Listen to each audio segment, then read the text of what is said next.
ხება კითხვები, რომელზეც ჯერ პასუხი არ მიგიღიათ. მოგესალმებით. უპირველეს ყოვლისა მე კიდევ ერთხელ მინდა სამძიმარი გამოვთქვა ონის მოსახლეობის მიმართ რაჭის მთელი საქართველოს. ჩვენ დღეს გავაცილეთ დაძმა გუტაშვილები უკანასკნელ გზაზე და წარმოუდგენლად მძიმე არის ის სიტუაცია, რაც დღეს აქ ტრიალებს. წარმოუდგენელია იმ ტკივილს, იმ დაზაფრვას დაარქვა სახელი, რასაც აქ ჩვენ თვალნათლივ ხედავთ. აქედან გამომდინარე, იცით ერთია ადამიანური ტრაგედიები, რომლის მომსწრენი გავხდით და ძალიან მძიმეა, რომ ამას ემოციურად გაუძლოს ადამიანმა.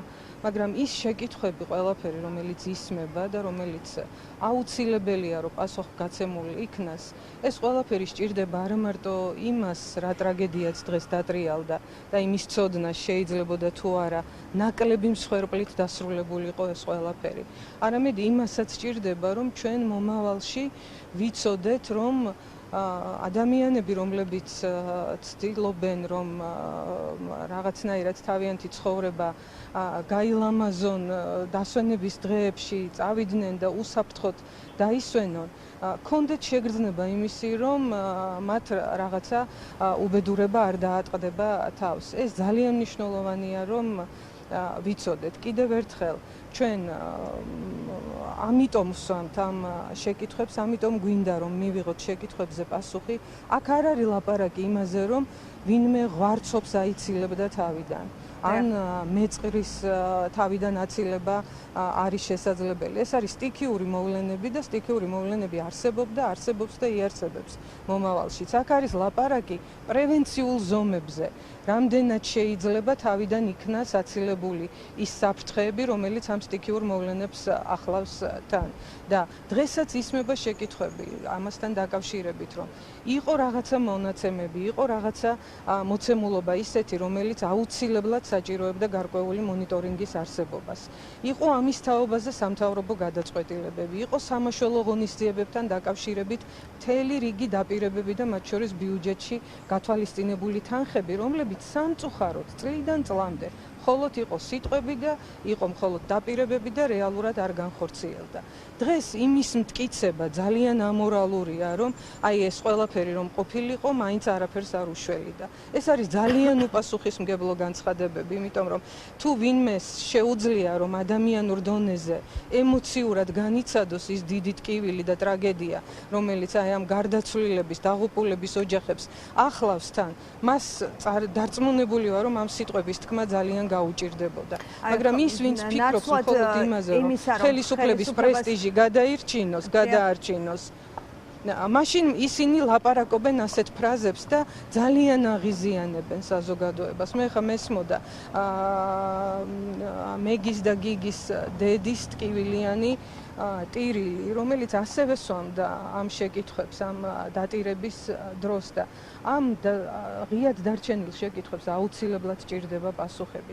აუცილებლად სჭირდება, რომ განისაზღვროს პასუხისმგებლები პირები, პასუხისმგებელი უწყებები და კიდევ ერთხელ ზუსტად ვიცოდეთ, რისი გაკეთება იყო შესაძლებელი ამ უბედურების თავიდანაც აცილებლად, როდესაც მოხდა უბედურება, მაშინ რისი გაკეთება შეიძლებოდა უფრო სწრაფად, რომ ადამიანური მსხვერპლი ნაკლები ყოფილიყო და მთელი ოჯახები არ ამოწყვეტილიყო და ასე შემდგომ. მე არ ვამბობ იმას, რომ სტიქია ისეთი რამ არის, რომ აი მას აბსოლუტურად 100%-ით შეგიძლია უმტკივნეულოდ, უდანაკარგოდ, უმსხვერპლოდ გაუმკლავდე, მაგრამ არსებობს ყველაფერში მეტნაკლებობა და ჩვენ ამას ვერ ხედავთ რესურსს, რომ ამ კითხვებს პასუხი გაეცეს. ქალბატონ ფიქრე, რადგან აი როცა საუბრობთ ხელისუფლებაზე, ნაცვლად იმისა, რომ მართლ პარტიას თავიდანვე ეთქვა, რომ ისინი გამოიძიებდნენ პასუხისმგებელ პირებს დაადგენდნენ, რომ პასუხისმგებლობა ვინმესი დადგებოდა, ამის ნაცვლად ჩვენ თავიდანვე მოვისმინეთ, რომ ეს სტიქიური უბედურება იყო, რომლის პროგნოზირება წინასწარ იყო შეუძლებელი და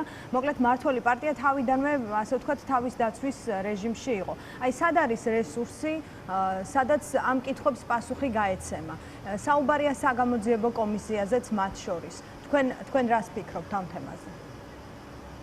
იცით რა, აი ამ ტრაგედიების ფონზე ისე როგორ გითხრათ, აი დრამატულად და ცინიკურად ჟღერს მართველი პარტია. რას მართავს ეს პარტია, რეალურად ხომ უნდა ვიცოდეთ. სად იგრძნობა ამის ფაქტები, ამის გამოხატულება, ამის მართველობა, მხოლოდ ტრაგედიებზე კომენტარების კეთება არ არის მართვა.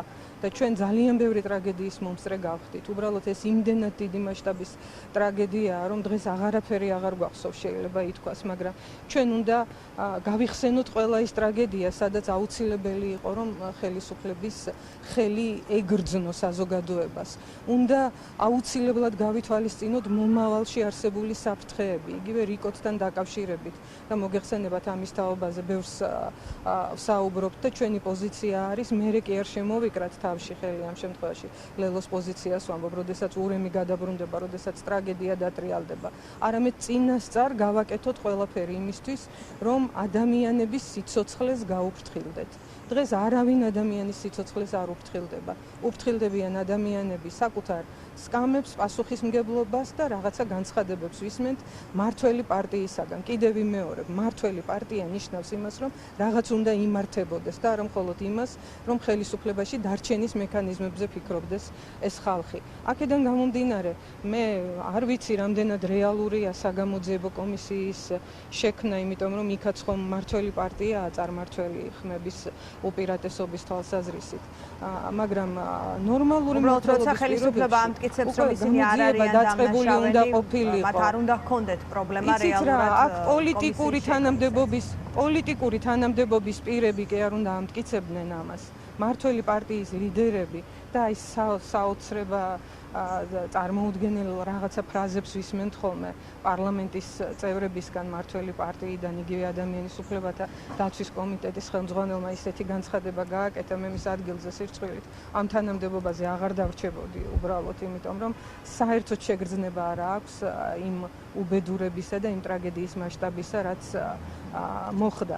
ამიტომ ჩვენ მათი განცხადებები, მათი აღქმები და მათი ხელის დაფარებების სურვილი კი არ გვინდა და გვამოძრავებს. ჩვენ გვინდა, რომ რეალობა ვიცოდეთ. ამიტომ რეალობა სჭირდება რეალური საგამოძიებო ქმედებები, რეალური საგამოძიებო პროცედურები და ნუ თუ არ შეიძლება მთელ ამ სიტუაციაში, რომ რაღაცა ვიღაცამ თქვას, რომ სადღაც შეგვეშალა, რაღაც ვერ დავთვალეთ, რაღაცა არასწორად გავაკეთეთ.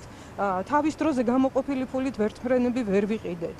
მონიტორინგის სისტემა ვერ დავაყენეთ შესაბამისი, რომელიც საჭირო იყო და დღეს მაინც ვიფიქროთ იმაზე, რომ მთიან რეგიონებში ყველგან აუცილებელია როგორც მონიტორინგის სისტემის არსებობა, ისე სამაშველო პუნქტების არსებობა და 1, 2 და 3 ვერტმფრენი კი არ უნდა არსებობდეს საქართველოში სამაშველო სიტუაციებისთვის.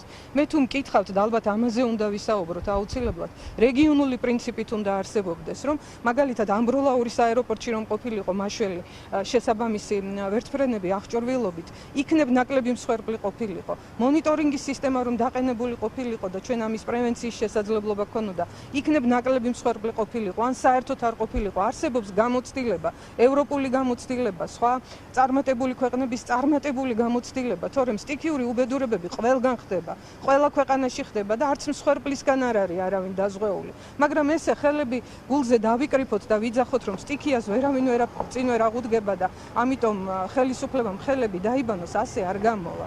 ასე არ გამოვა ნამდვილად, იმიტომ რომ საზოგადოებას კიდევ ვიმეორებ, ჭირდება სერიოზული პასუხების გაცემა არსებულ ძალიან მტკივნეულ კითხვებზე. კი ბატონო, და მე მაინც გკითხავთ, როცა საუბარია კითხვებზე, იგივე სარჯველაძე, რომელზეც თქვენ საუბრობდით, ასევე ამბობდა, რომ ამ დღების განმავლობაში არ დასმულა ისეთი კითხვა, რომლისთვისაც პასუხი არ გაუწია თუ გინდ ხელისუფლებას ან გარემოს ეროვნულ სააგენტოს, მოკლედ მართველი პარტია ცდილობს დაამტკიცოს, რომ ყველაფერი უკვე ნათელია, თუ კი მათ განცხადებებს დავუჯერებთ. თუმცა, როცა ამბობთ, რომ საჭიროა გამოძიება, ამის პერსპექტივა არსებობს, ან აი ეს კითხვა პრინციპში იგივე კითხვა მაქვს, რა დაადგენს სიმართლეს, სად დადგინდება სიმართლე? იცით რა, სიმართლის დადგენა რომ იყოს პრიორიტეტი მმართველი პარტიის წარმომადგენლებისთვის. ისინი ვფიქრობ, თავადაც ხელს უნდა უწყობდნენ ამ საგამოძიებო პროცესის დაწყებას. მაგრამ სამწუხაროდ ჩვენ ეს ვერ დავინახთ. მე დღეს მესმოდა ამბები და აქ ძალიან ბევრს საუბრობთ, ხო, ხვდებით ცალკეულ ადამიანებს, რომლებიც ამ სტიქიის ას გადაურჩნენ იმ ტერიტორიაზე იმყოფებოდნენ და გარკვეული ინფორმაციის მატარებელი არიან. სამწუხაროდ მათი სრულფასოვანი გამოკითხვაც კი არ მომხდარა, რომელ საგამოძიებო მოქმედებებზეა და სერიოზულ პროცესზე არის საუბარი. ამიტომ არის ყოვლად არადამაჯერებელი, უპასუხისმგებლო და უსამართლო მმართველი პარტიის წარმომადგენელთა განცხადებები და აბსოლუტურად დაცლილი თანაგრძნობისა და აი ამ მასშტაბური ტრაგედიის შეგრძნებისაგან. თქვენ ცხოვრებლებს ესაუბრეთ ადგილობრივებს გადარჩენილებს.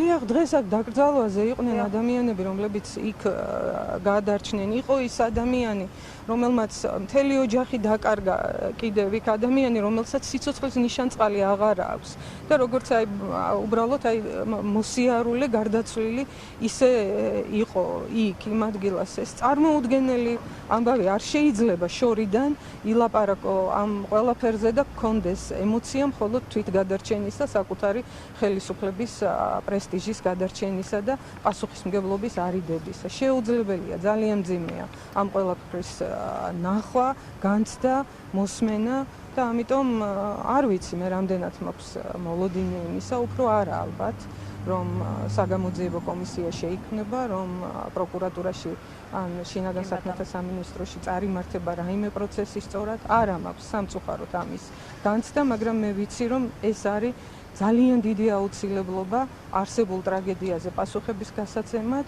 და მომავალში მსგავსი ტრაგედიების თავიდან ასაცილებლად. მადლობა. მადლობა ფიქრია ჩიხაძეს, ლელო საქართველოს